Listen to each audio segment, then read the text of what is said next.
So you go from being a kid, you grow up, you go through your time in Iraq. At what point does wrestling become something that you think this is a viable career path for me? Well, a lot of folks don't know because they think that, once I got to the Marine Corps, like I dove right into pro wrestling. Well, pro wrestling really, so I mentioned I went in the Marine Corps. It was 2002 when I actually went to Paris Island for a boot camp. So graduated high school in 2000. So that was May of June or somewhere.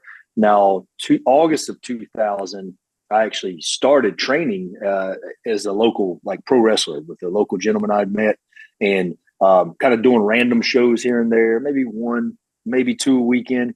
So even in the Marine Corps, like from 2002 to 2006, I was stationed at Camp Lejeune, North Carolina. So it's probably 5.5, 6 hours from where I'm from.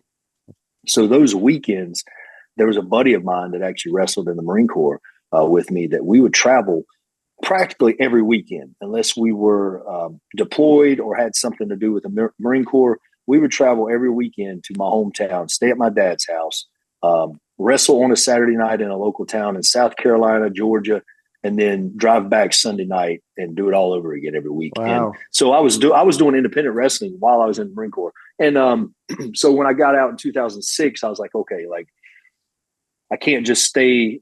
And then there's the independent times. I had a lot of opportunities, but being in the Marine Corps kind of put a hold on a lot of that. But getting out of the Marine Corps in '06, I realized, all right, it's time to really chase this if I want it. It's not going to be easy. And that's what I made connections with. It used to be NWA Wild Side down in Georgia. It went over to NWA Anarchy. So Bill Barons, I mean, there's so many names that went through that place. I got connected with those guys through a good friend of mine, Jason Justice. Basically got our foot in the door there, which because they were doing local TV and kind of some national TV stuff.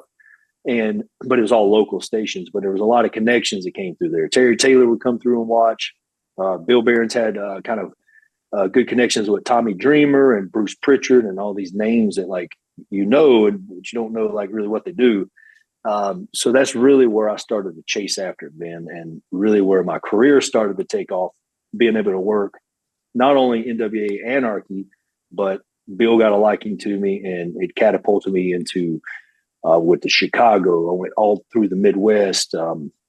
I got to go overseas. I got to carry the national championship and just all kinds of different things, which really helped catapult my career. So started chasing it very, very hard. I would say probably beginning of 2007.